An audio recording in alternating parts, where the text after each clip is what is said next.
ফ্যাসিবাদপন্থী কিছু সেনাপতি রাষ্ট্রদ্রোহিতার অপরাধে জড়িয়ে পড়েছে।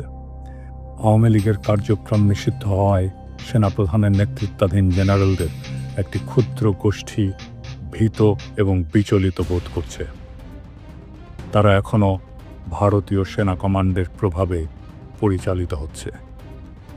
সীমান্তের ওপারের নির্দেশে জেনারেল ওয়াকারুজ্জামান গতকাল সোমবার বঙ্গভবনে বেআইনি সেনা সমাবেশ ঘটিয়েছেন।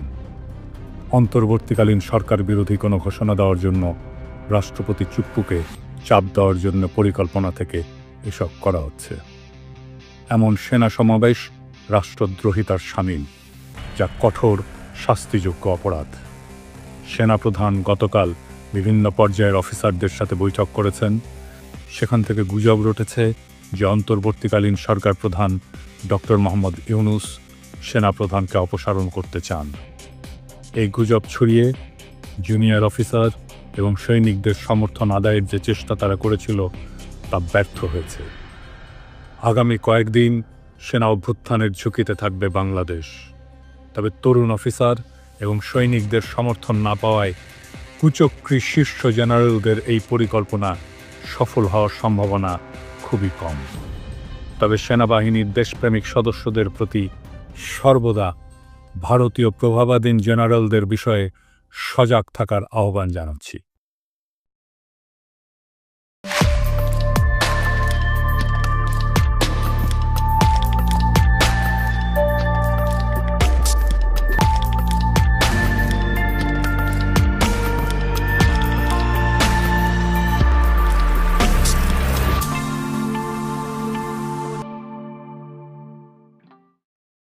দশই মে শনিবার, তারিখটা একটু দেখায় দিয়ে নির্দেশ সাহেব। এই দিনে সিদ্ধান্ত হয়েছিল আওয়ামী লীগ নিষিদ্ধ হচ্ছে। ওই একই দিনে প্রায় একই সময়ে মার্কিন যুক্তরাষ্ট্রের ভার্জিনিয়া রাজ্যের 2675 প্রসপারিটি এভিনিউতে অবস্থিত ইউএস সিটিজেনশিপের ইমিগ্রেশন সার্ভিস বা USCIS এর অফিস স্থানীয় সময় সকাল 8:45 ঘটছে আর এক ঘটনা। মার্কিন নাগরিকত্বের আবেদন করে চূড়ান্ত শপথ নিতে আসা 30 থেকে 35 জন বিভিন্ন দেশের নাগরিক হাজির আছেন। ইমিগ্রেশন কর্মকর্তারা দেশভেদে যারা উপস্থিত তাদের নাম ডাকছিলেন। প্রথমে কয়েকটি দেশের নাম ডাকার পর ওই দেশগুলার আমেরিকান নাগরিকত্ব পাওয়া ব্যক্তিরা দাঁড়ায় তাদের উপস্থিতি নির্দেশ করেন। এরপরেই আসে বাংলাদেশের নাম। বাংলাদেশের নাম ঘোষণার পরে 3 জন নাগরিক দাঁড়ায় তাদের উপস্থিতি নিশ্চিত করেন। এই 3 জনের মধ্যে 2 জন সাধারণ বাংলাদেশি নাগরিক হইলেও একজন অত্যন্ত আশ্চর্যজনকভাবে দক্ষিণ এশিয়ার একটা দেশে জয় বাংলা হয়ে যাওয়া এক মাফিয়া ডাইনির সন্তান। হ্যাঁ, ঠিকই ধরেছেন, আমি 5,500 বিজ্ঞানী জয়ের কথা কইতেছি। গত 10ই মে মার্কিন নাগরিক হিসেবে শপথ নিছে জয়। কার্ল রানির পুত্র জয় আমেরিকার সংবিধানকে সমুন্নত রাখার শপথ নিছে, আমেরিকান সংবিধানের প্রতি আনুগত্য প্রকাশ করে শপথ নিছে। ওই যে কুত্তা নিয়ে বসে থাকে না, ওইটা কুত্তাটা গলে সুন্দর আছে। বাংলাদেশের মিশন সমাপ্তি ঘোষণা করে নাকে খত দিয়া আমেরিকান সিটিজেন হইলেন 5,500 বিজ্ঞানী। অমিত দালালিয়ার দ্বিমুখিতার স্বরূপ দেখেন। সারাদিন আমেরিকা গালি দিয়া নিজেই মার্কিন নাগরিক হলো হাসিনার গুণধর পুত্র। এই দেখেন নাগরিকত্ব গ্রহণ অনুষ্ঠানের শপথ অনুষ্ঠানের অ্যাপয়েন্টমেন্টের ছবি। আমার কাছে ওই অনুষ্ঠানের কিছু এক্সক্লুসিভ ছবি এবং ভিডিও আসছে। এইবার দেখুন এক এক করে ভিডিওগুলা।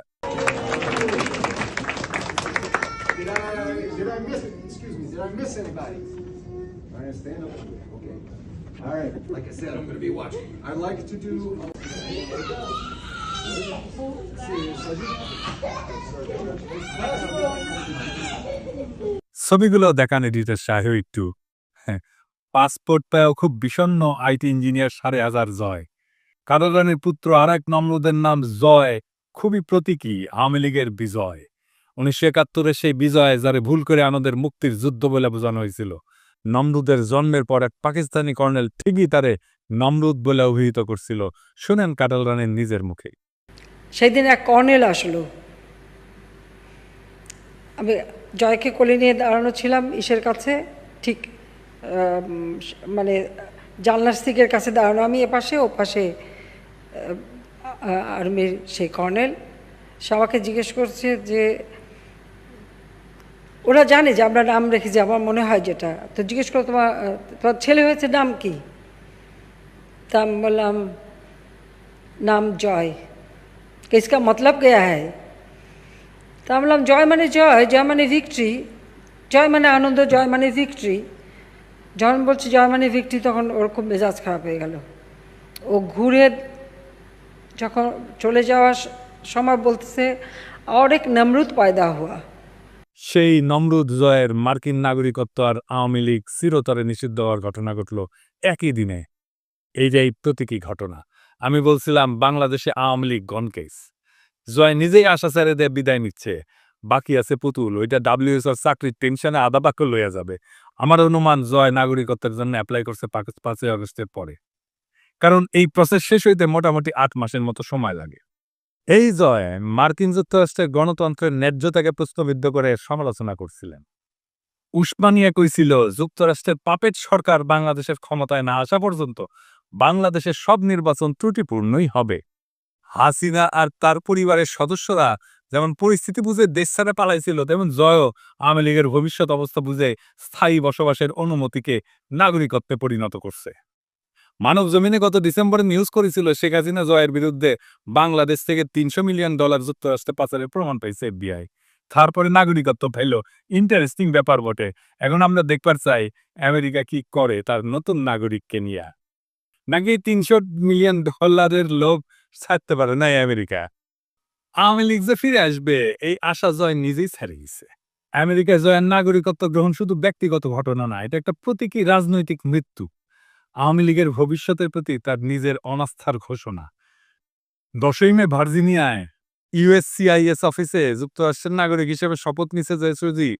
এই সজীব জয়কে আওয়ামী লীগের ভবিষ্যৎ উত্তরাধিকারী হিসেবে নির্বাচিত করছিল, ডিজিটাল বাংলাদেশের স্থপতি বানাইছিল এবং দলের ভবিষ্যৎ নেতা বানাইছিল। অথচ এই নাগরিকত্ব গ্রহণের মাধ্যমে জয় স্পষ্টভাবে জানাই দিলেন এই দেশের রাজনীতি তার কাঁধে না, তার ভবিষ্যৎ আর এই বাংলাদেশ রাষ্ট্রে না। এই প্রতীকী বিদায়ের অর্থ কি? এইটা হইতেছে সিস্টেমিক পতনের আভ্যন্তরীণ স্বীকৃতি। জয় এখনই বুঝতে পারছে যে আওয়ামী লীগ আর টিকবে না, আওয়ামী লীগ আর ফিরবে না। সে তাই দায়িত্ব থেকে নিজেকে সরাই নিচ্ছে, কেবল বিদেশে সেফ এক্সিট নিশ্চিত করছে। 2 নাম্বার, রাজনৈতিক উত্তরাধিকার ত্যাগ করলো।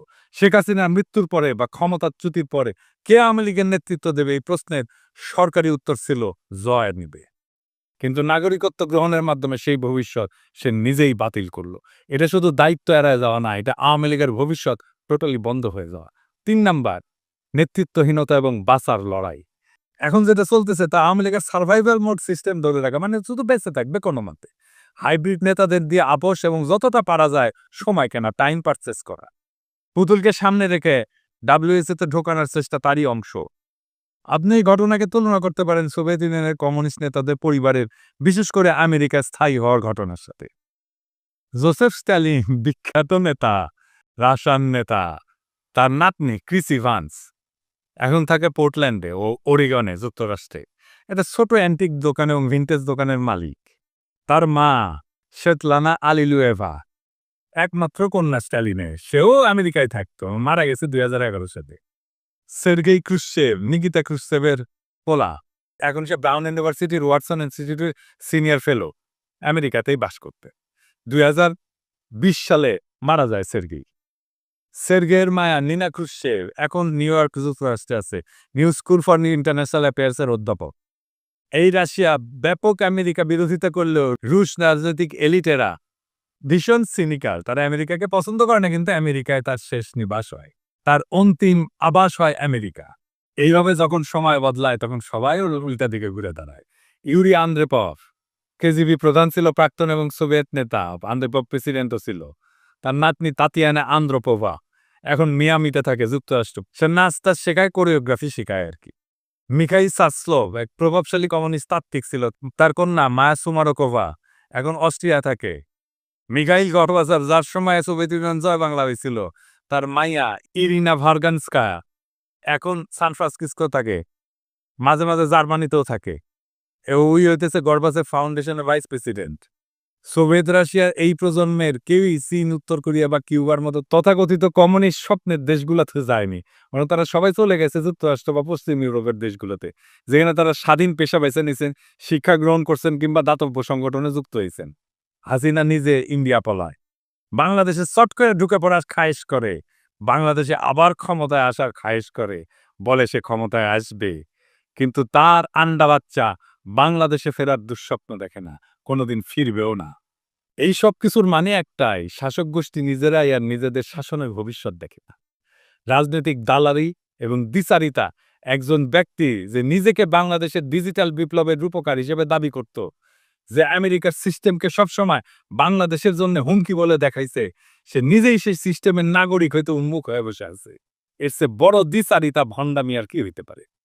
একদিকে দেশে ভোটাধিকার কেড়ে নেওয়া, অন্যদিকে নিজে অত্যন্ত গর্বের সাথে গণতান্ত্রিক আমেরিকান নাগরিক হওয়া। এটিই প্রমাণ করে শেখ হাসিনা পরিবার আওয়ামী লীগকে আর ভবিষ্যৎ হিসেবে দেখতেছে না। জয় গেছে, সাথে আওয়ামী লীগরেও নিয়ে গেছে। জয়ের নাগরিকত্ব গ্রহণ শুধু একটা ব্যক্তিগত সিদ্ধান্ত নয়, এটা রাজনৈতিক পলায়নের ঘোষণা। এখন যারা হাসিনা চট করে ঢুকে পড়বে বলে গাল গল্প করতেছে, আশায় আশা আছে আওয়ামী লীগ আবার ফিরে আসবে, ভয়ঙ্করভাবে ফিরে আসবে, তারা হয়তো নিজেরাও জানে বাংলাদেশের মানুষের চোখে আওয়ামী লীগ এখন অতীত, একটা ফুরায় যাওয়া অধ্যায়। আওয়ামী লীগের শেষকৃত্যে জয় নিজেই পুরোহিত। একটা সময় ছিল জয় কইতো বাংলাদেশে আমার সবকিছু, ফেসবুকের ডিপিতে রাখতো সবুজ পাসপোর্ট। আজ সেই পাসপোর্ট রেখা সে হাজির প্রসপারিটি এভিনিউতে। নামেই তো বুঝেন সমৃদ্ধির পথ। বাংলাদেশের রাজনীতি, গণতন্ত্র, ডিজিটাল রূপকথা সব ফেলা আজ ১৫০০ জয় দাঁড়ায় আছে মার্কিন নাগরিকত্বের শপথ অনুষ্ঠানে। আওয়াজ তুলতেছেন, আমি কসম করে বলতেছি, আমি গণতন্ত্রে বিশ্বাস করি, শুধু নিজের জন্যে। ১৯৭১ সালে জয় শব্দটা দিয়া আওয়ামী লীগের অনাগত বিজয়ের স্বপ্ন দেখছিল হাসিনা। যেই হাসিনা বলতো আমার বাবা দেশ স্বাধীন করে দিয়ে গেছে, সেই হাসিনার বাপের নাতি তার নানার স্বাধীন করে যাওয়া দেশ ত্যাগ করে যখন জমিদারি চলে যায়। বাংলাদেশের রাষ্ট্র ক্ষমতা ছাড়া তার আর কিছুই মজা লাগে না। সবুজ পাসপোর্ট, দেশপ্রেম, এ সমস্তই শুধু কথার কথা। আর সেই জয় শপিং মলের পাশে ইউএসসিআইএস অফিসে দাঁড়ায় পাসপোর্ট নিতে, ঘেমে নেয় একাকার। আর হাসিনার পরিবারের বাকিরা পুতুল রাতে ঘুমাতে যাওয়ার আগে গুগল করে how to apply for Canadian express entry with Bangladeshi criminal history. জয়ের মার্কিন নাগরিকত্বের এই ঘোষণা আসলে আওয়ামী লীগের ডেথ সার্টিফিকেট। এইটা দেখে সোভিয়েত প্রেতাত্মারা হেসে কোট পকেট থেকে গুগল ম্যাপ বের করে বলতেছে, তোমরা আমাদের পথ অনুসরণ করতেছ, লাইনে আসেন লাইনে। স্ট্যালিনের নাতনি এখন অ্যান্টিক দোকান চালায়, কুশ্চেবের নাতির পোলা এখন নিউ ইয়র্কে ক্লাস নেয়, আর জয় সে এখন ফ্রিল্যান্স ডেমোক্র্যাট, আর হাসিনা মোদির কোলে। কি নিদারুণ পরিণতি বাংলাদেশের সবচেয়ে ক্ষমতাবান পরিবারের। হাসিনার নাতনিকেও একদিন এক অন্ধকার গলিতে ঝালমুড়ি বেচতে হবে, লুটের টাকা বেশি দিন থাকে না। হাসিনা তারেক রহমানকে উদ্দেশ্য করে বলছিল, সাহস থাকলে বাংলাদেশে ফিরে আয়, আমরা একটু দেখি। শুনেন। তারেক জিয়া 2007 সালে মুচলেখা দিয়েছিল জীবনে আর রাজনীতি করবে না। লন্ডন যে বসে আছে, এত টাকা কোথা থেকে পায়? জনগণের টাকা আত্মসাৎ করেছে, গ্রেনেড হামলা করে আইবি রহমান সহ নেতাকর্মীকে হত্যা করেছে, অস্ত্র চোরা কারবারির সাথে জড়িত, মানি লন্ডারিংয়ের সাথে জড়িত। আমেরিকার থেকে এফবিআই লোক এসে সাক্ষী দিয়েছে তারেক জিয়ার বিরুদ্ধে, সাক্ষী দিয়েছে খালেদা জিয়ার দুর্নীতির বিরুদ্ধে। পালিয়ে থাকে লন্ডনে, আর এখান থেকে আগুন জ্বালাতে বলে।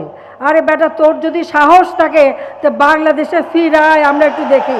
তো মাতারি হাসিনা, তোর সাহস থাকলে বাংলাদেশে ফিরে আয়, পোলারে নিয়া আমরা একটু দেখি।